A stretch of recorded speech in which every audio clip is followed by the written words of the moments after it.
एक ऐसी घटना को कल क्लोजर मिला है बाटला हाउस कांड में, जिसने देश की राजनीति को पिछले 22 वर्षों से बहुत प्रभावित किया है।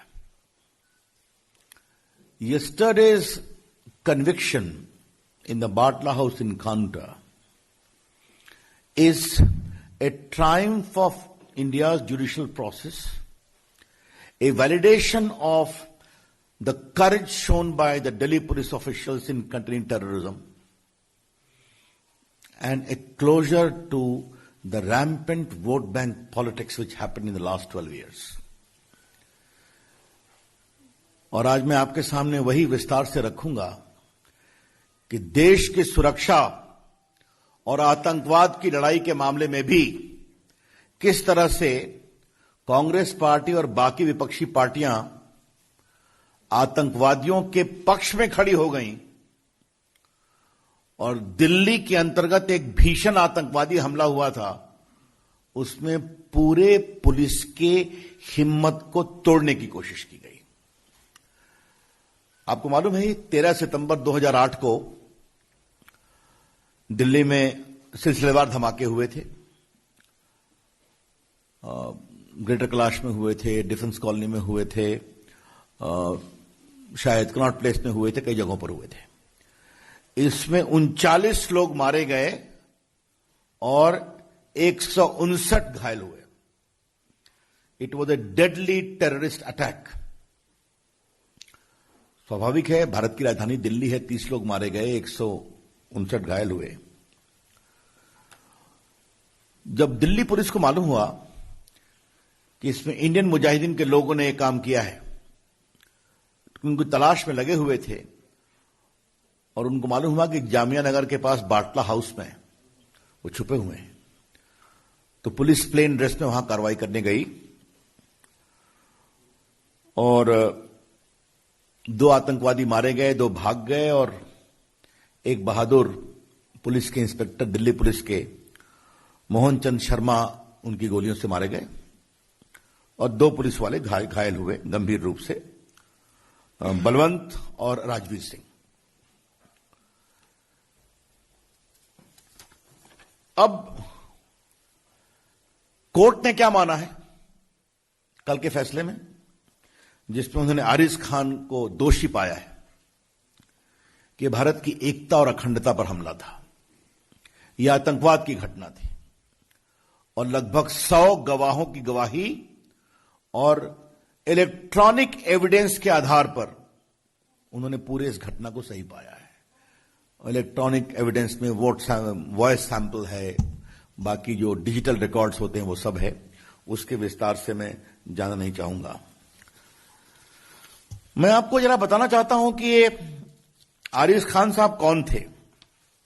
आरिज खान उर्फ जुनैद, ये बाटला हाउस इनकाउंटर के अलावे 2007 में यूपी के लखनऊ कोर्ट ब्लास्ट, फैजाबाद और वाराणसी ब्लास्ट में भी शामिल था।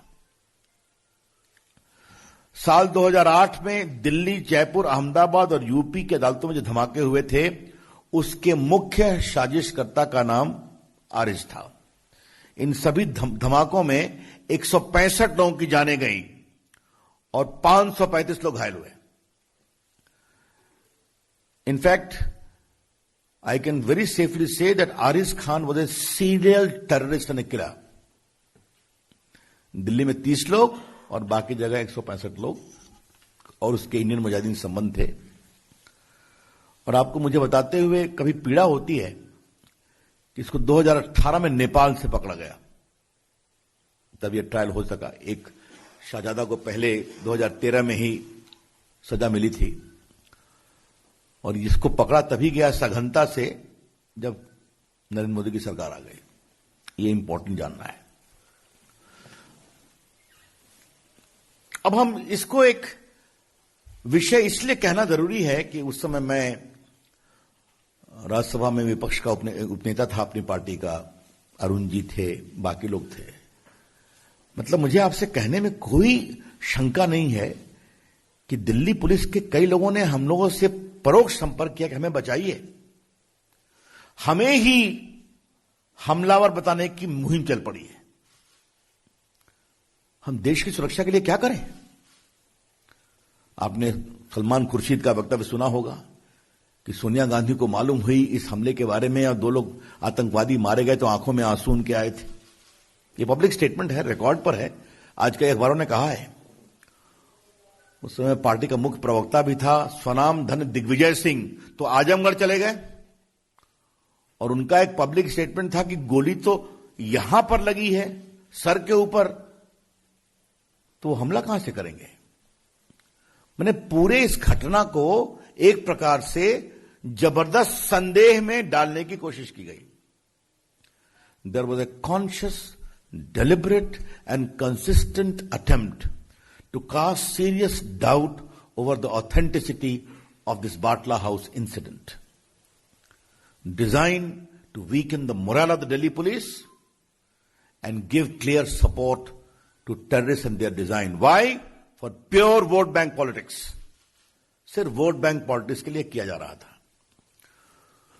मुझे याद है मैंने दिल्ली के बीजेपी दफ्तर में एक बड़ा प्रेस कॉन्फ्रेंस किया था। उस समय 11 अशोक रोड हुआ करता था।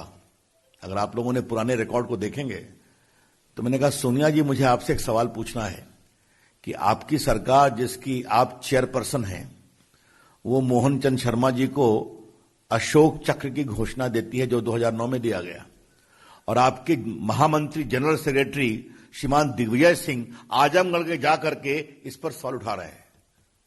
आपका क्या स्टैंड है? और मैंने 2 दिन लगातार सोनिया जी से सवाल पूछा। वो इतनी एम्बैरेस्ड हुई कि शायद मजबूरी में, देश के दबाव में दिग्विजय सिंह को कुछ क्लैरिफिकेशन देना पड़ा। आपको मैं एक स्टेटमेंट और पढ़ाना चाहता हूं। ये तो बहुत ही जोरदार स्टेटमेंट है। अक्टूबर 17, 2008 या कहिए अक्टूबर 18 होगा। ये एक्सप्रेस न्यूज सर्विस की रिपोर्ट है। मैं इसको खाली 2 लाइन पढ़ूंगा और आप सुने। On Friday, Samajwadi leader Amar Singh and Trinamool Congress chief Mamata Banerjee shared a platform in Jamia Nagar demanding a judicial probe into Batla House encounter. That was a fake encounter, and if I am proved wrong, I will stop practicing politics. I demand a judicial inquiry, Mamta asserted amid cheers from the audience. Mamata Banerjee जी 2013 में शाहजादे को जो accused थे उनको आजीवन कारावास हुआ, और जो मुख्य अभियुक्त थे उनको आज आरिफ खान जुनैद को सजा हो गई। 15 को वो कितनी सजा होगी बताएंगे। ममता जी, आपका क्या कहना है? क्योंकि आपने पब्लिक स्टेटमेंट में दिखा रहा हूं कि मैं पॉलिटिक्स छोड़ दूंगी। उनका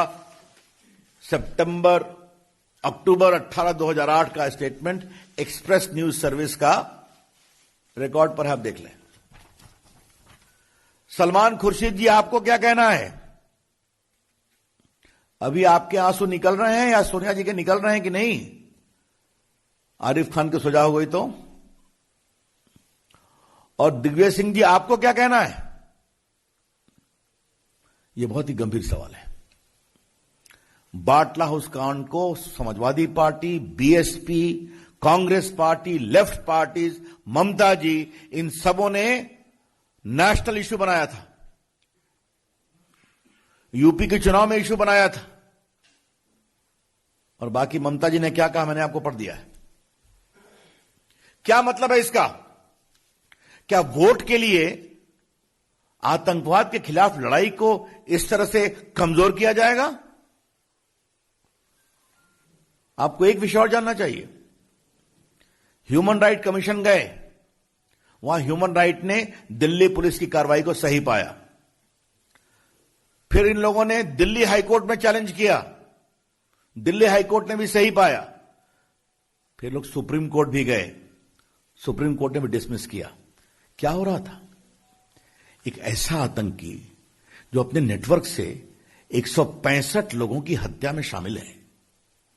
दिल्ली में 30 लोग मारे गए, 100 से अधिक लोग घायल हुए। इसकी कोई इज्जत नहीं है क्या? यह है बड़े सवाल। इसलिए हां, अच्छा किया पात्रा जी ने, केजरीवाल जी भी शामिल थे इसमें, मैं भूल ही गया। उनकी आवाज तो सामान्यतः कभी कमजोर नहीं होती ऐसे मामलों में। उन्होंने भी डिमांड किया था कि फेक इनकाउंटर है, और यह सब वोट बैंक पॉलिटिक्स के लिए हो रहा था। आज जब देश की न्यायिक प्रक्रिया के द्वारा एक बहुत बड़े आतंकवादी को यह बड़ी सजा मिली है, 100 से अधिक गवाही के आधार पर, साइंटिफिक एविडेंस के आधार पर, मेडिकल एविडेंस के आधार पर, तो क्या यह पार्टियां माफी मांगेगी? हम डिमांड कर रहे हैं, ममता जी, आज आप एक मुख्यमंत्री हैं, 1-1.5 महीने में क्या होगा देश जानता है आपका। क्या आप माफी मांगेंगी? Sonia Gandhi ji, will you apologise?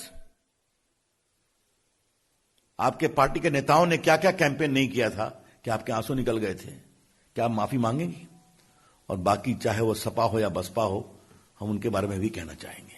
हां, केजरीवाल जी से ही पूछेंगे कि आपने भी कहा था, क्या देश के ऊपर आतंकवादी मामले में हम एक स्वर में नहीं बोल सकते क्या?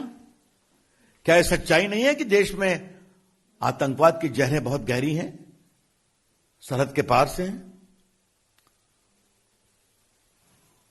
मैं एक बात आज बहुत गंभीरता से पार्टी के फोरम से मांग कर रहा हूं।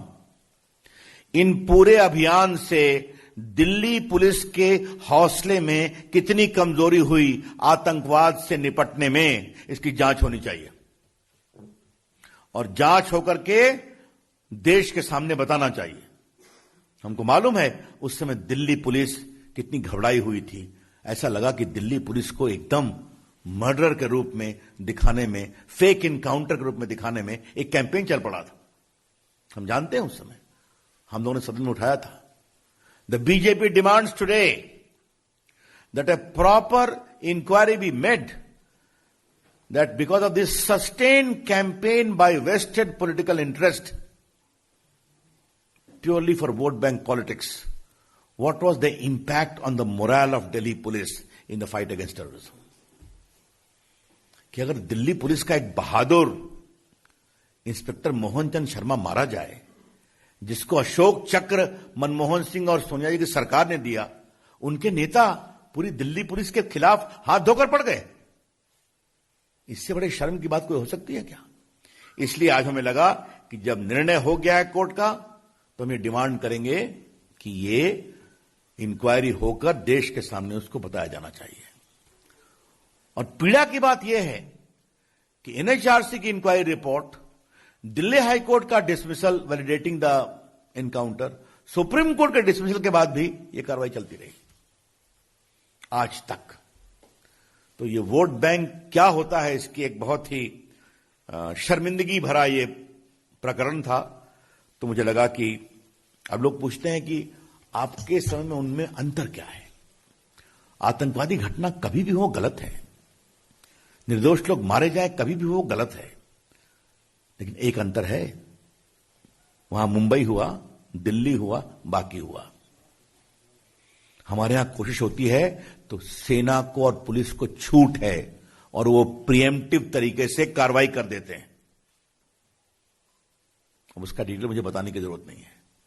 और कभी सरहद पर खुराफात करते हैं तो उरी का जवाब भी होता है और बालाकोट भी होता है, ताकि उनके हौसले कमजोर होते हैं। यह है अंतर। People who ask questions as to what is the difference you have been able to make in the Narendra Modi government, the reply is very simple. Terrorism any day is something to be condemned about. The nation needs to speak in one voice. But the difference is, then Mumbai happened, Delhi happened. Today, if they try, the police is given freedom to undertake preemptive strike. And their conspiracy and their cells are contained. And if they do something, then Uri is the response and Balakot is the response. to break their complete backbone. That is the basic difference. तो मित्रों, मुझे अपनी ओर से यही महत्वपूर्ण बातें कहनी थी और मैंने इसमें सारी बात फैक्चुअली कही है. कई चीजों को मैं स्वयं सदन में उठाता रहा हूं. तो आज कांग्रेस को जवाब देने का समय है. आज वोट बैंक की सियासत करने वालों के जवाब देने का समय है. आज उनके माफी मांगने का समय है. और आज के दिन दिल्ली पुलिस को किसने कमजोर करने की कोशिश की, उनके हौसले को, उसकी जांच करके उस जांच की रिपोर्ट को देश के सामने लाने की जरूरत है. आज के दिन मैं शहीद मोहनचंद शर्मा के बलिदान पर उनको विनम्र प्रणाम करता हूं. उनके पूरे परिवार के जज्बे को सलाम करता हूं. और जिस दिल्ली पुलिस के जवानों ने बाटला हाउस में संघर्ष किया और बहुत बड़े आतंकवाद से देश को बचाने की कोशिश की, उनके साहस को भी अभिनंदन करता हूं. धन्यवाद. Any questions now? धन्यवाद रवि जी. कोई प्रश्न प्रासर जी?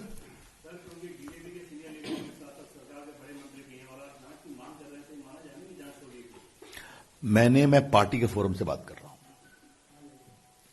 आप अनुभवी पत्रकार हैं.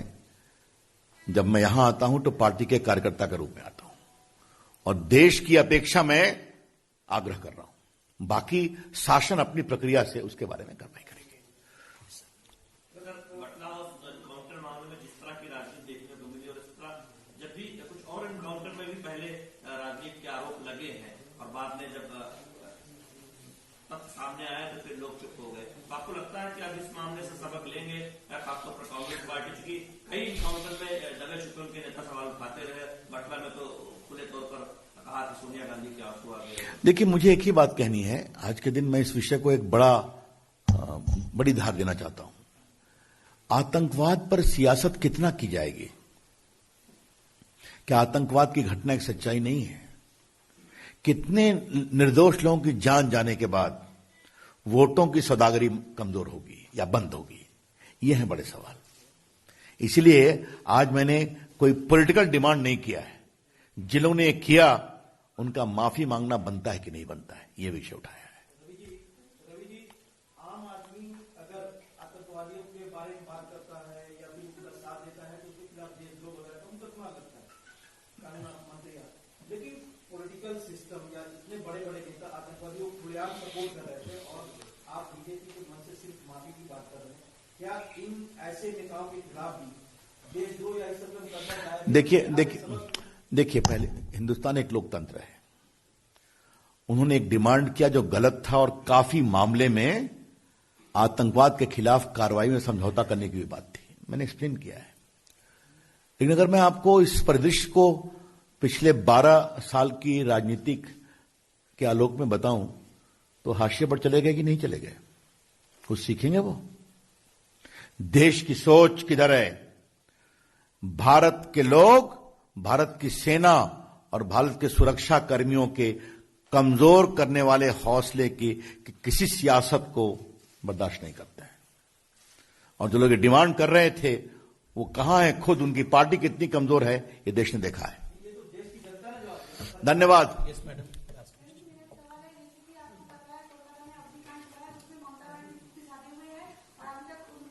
पार्टी के लोग वहां जवाब देंगे, जरूर देंगे. ये आज का विषय एक दूसरा है.